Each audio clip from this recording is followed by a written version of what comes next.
2 number C और हो जाएगा। कुछ ऑर्गेनाइजेशन, ठीक है, इंटरनेशनल ऑर्गेनाइजेशन जिसको हम लोग बोलते हैं, ठीक है, अंतर्राष्ट्रीय संगठन, कुछ संगठन ऐसे हैं जिसमें हमेशा पूछ लिया जाता है कि इनका, ठीक है, कौन सा इस संगठन में देश नहीं होगा। 4 ऑप्शन दिए होंगे, या पूछ लेगा कि इसमें से कौन सा भारत इसका सदस्य नहीं है। एक है सार्क, ठीक है, एक है आसियान, एक है G7 और एक है आपका बिम्स्टेक। में इसको आपको याद, देखो हमारा जो पढ़ाने का तरीका है, ठीक है, वो एक्सपीरियंस्ड बेसिस पे मैं आपको पढ़ा रहा हूँ, ठीक है, ऐसा नहीं कि रेंडमली कुछ। ऐसे तो बहुत सारे ऑर्गेनाइजेशन है, आप कितनों का याद करते रहोगे, पढ़ना हुआ है जहाँ से एग्जाम में पूछता है। Let's begin. सबसे पहले हम लोग देखेंगे सार्क के बारे में, ठीक है, सार्क के बारे में, ठीक है।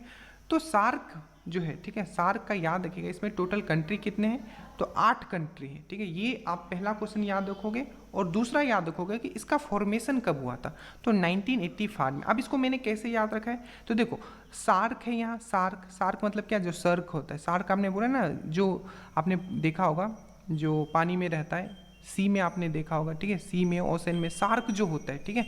तो सार्क जो है 85 पीछे पड़ गया। तो आप जैसे देखोगे सार्क, सार्क क्या हो गया आपका, पीछे पड़ गया, पीछे 85, 1985। जस्ट आपको याद है, जैसे देखोगे सार्क, सार्क आपका क्या हो गया था, पीछे पड़ गया था, आप नहा रहे थे, ठीक है, आपके पीछे पड़ गया, तो 85, ठीक है।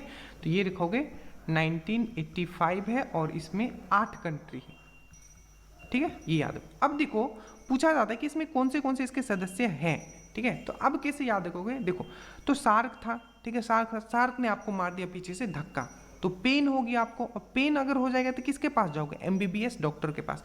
तो जैसे ही आपको वो बोले सार्क कंट्री, ठीक है, तो सार्क कंट्री मतलब क्या, सार्क ने आपको धक्का मारा, हो गया आपको पेन, ठीक है, और आप चले गए MBBS डॉक्टर के पास। तो SAARC pen MBBS, pen PAIN, pen MBBS। अब देखो pen, P for Pakistan, A for Afghanistan, I for India. देखो हम हमेशा इसी तरीके से याद किए क्योंकि एग्जाम में कन्फ्यूजन होता है, हम 100% सही करके आते थे चाहे कुछ भी वो पूछे।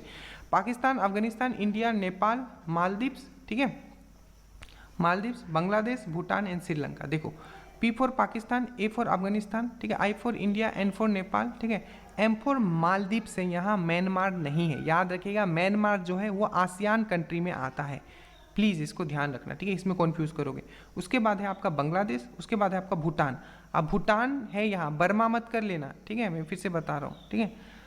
तो ये हो गया, क्योंकि ये जो सार्क वाले हैं, ठीक है, सार्क वाले, ठीक है, उसका आपको बस याद रखना है pen MBBS। Pakistan, Afghanistan, India, Nepal, ठीक है। उसके बाद यहाँ क्या है, M फॉर क्या आपका मालदीव से, क्या है, म्यांमार नहीं। फिर से B फॉर क्या है आपका भूटान है, ठीक है, बर्मा नहीं है, ठीक है, और B फॉर बांग्लादेश और S फॉर श्रीलंका। बस इतना याद रखना, ये हो गया आपका सार्क का।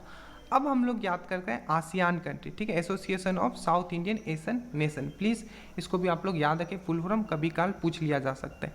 तो आसियान कंट्री का जो फॉर्मेशन हुआ था 1967 में। अब देखो मैंने सबका डेट नहीं लिखा है फॉर्मेशन का, जिसका पूछे गए वही लिखा 1967। आप कैसे याद दो, तो आसियान, आसियान से आसियाना बनाना है आपको। अरे मैं तो 6 से 7 दिन में अपना आसियाना बना लूँगा वहाँ, क्या बोला आपने, मैं तो 6 से 7 दिन में अपना वहाँ आसियान बना लूँगा। तो देखो जैसे देखोगे आसियान, आसियान, आसियान, आसियाना, कितने दिन में, 6 से 7 दिन में मैं अपना आसियाना बना लूँगा। तो 1966। और इसमें कितने कंट्री है, तो 10 कंट्री है, आपको याद रखना है। कितना कंट्री है, 10 कंट्री। उसमें कितना था सार्क में, तो 8 कंट्री। अब इसको कैसे याद रखोगे, देखो MBBS, ठीक है, MBBS CIPL TB, मैंने भी इसमें भी MBBS मैंने आपको करवाया था, ठीक है। तो MBBS वाले जो हैं, ठीक है, आप जैसे ही देखोगे याद रखिएगा आसियान, ठीक है, जो आसियान का जो कोड है वो है आपका MBBS CIPL TB। आप कैसे याद रखोगे, देखो तो MBBS वाले लोग जो होते हैं ना, C करते हैं, C मतलब देखना, क्या देखते हैं, IPL देखते हैं TB पे, क्योंकि उनको तो बहुत पढ़ना पड़ता है, ऐसा तो है नहीं कि बार बार जाके वो ग्राउंड में देखेंगे। तो आसियान का बस सार्क का याद रखना आपको, पेन MBBS, आसियान का याद रखना MBBS वाले जो हैं C करते हैं IPL TB पे। अब देखो यहाँ M फॉर है यहाँ आपका मलेशिया, B फॉर है यहाँ आपका ब्रूनी, सॉरी यहाँ B फॉर है बर्मा, ठीक है, बर्मा, बर्मा याद रखना, बर्मा। यहाँ ना ही बांग्लादेश है, ठीक है, ना ही भूटान है इसमें, ठीक है। तो B फॉर है आपका बर्मा, B फॉर है आपका ब्रूनी, ठीक है, S फॉर है आपका सिंगापुर, ठीक है, यहाँ फिर से आप श्रीलंका मत कर लेना, सिंगापुर, ठीक है। C फॉर है आपका कैम्बोडिया, I फॉर यहाँ इंडोनेशिया। इंडिया आसियान का पार्ट नहीं है, इंडिया आसियान का पार्ट नहीं है। F for Philippines, L for Laos, T for Thailand और V फॉर वियतनाम। मैं फिर से करवाता हूँ इसको आपको। M for Malaysia, B for Burma, ठीक है, बर्मा को ही पहले म्यांमार बोला जाता था ना, ठीक है, मतलब म्यांमार को ही पहले बर्मा बोला जाता था, ठीक है। तो ये चीज़ आप इसमें भी कन्फ्यूज मत, अब बर्मा बोल दिया तो म्यांमार होगा, तो ऐसा नहीं कि म्यांमार और बर्मा सेम ही है, ठीक है। तो ये हो गया आपका मलेशिया, ये हो गया आपका बर्मा, ये हो गया आपका ब्रूनी, ये हो गया आपका सिंगापुर, ये हो गया आपका कैम्बोडिया, ये हो गया आपका इंडोनेशिया, ये हो गया आपका फिलीपींस, ये हो गया आपका लाओस, ये हो गया आपका थाईलैंड और ये हो गया आपका वियतनाम, ठीक है। चलिए अब दो और आपको याद रखना है, एक है आपका G7 जिसका इंडिया पार्ट नहीं है, ठीक है। G7 7 कंट्री है इसमें। इसका जो ट्रिक है आपका, आपने सुना भी होगा शायद, इसका गर्लफ्रेंड जूस, आपने गर्लफ्रेंड को जूस पिलाया। तो देखो इसमें जो टॉप मतलब बोल सकते हो कि जो वर्ल्ड का सबसे पावरफुल कंट्रीज है वो है, जैसे कि चाइना को छोड़ दिया जाए बस, चाइना रसिया को, पहले इसमें रसिया था पर रसिया अब नहीं है इसका भाग, ठीक है। Germany, G for Germany, F for France, J for Japan, U for USA, ठीक है, I for Italy, C for China मत करना, कनाडा है, और E फॉर इंग्लैंड। फिर से मैं करवा देता हूँ इसको। G7 गर्लफ्रेंड जूस, ठीक है, Germany, France, Japan, USA, Italy, Canada और इंग्लैंड, ठीक है।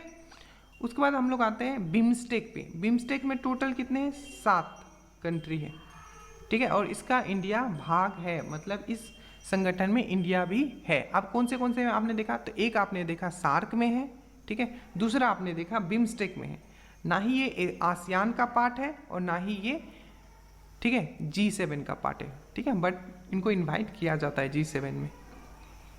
देखो अब बिम्स्टेक का कैसे याद होगा? तो याद रखना बिम्स्टेक में वो कंट्री है जो इंडिया से कनेक्टेड है, ठीक है, इंडिया से कनेक्टेड है। अब देखो ये अगर मैं इंडिया का यहाँ ड्रॉ करता हूँ, ठीक है, ठीक है, ऐसे इसके फिगर पे मत जाना, ठीक है।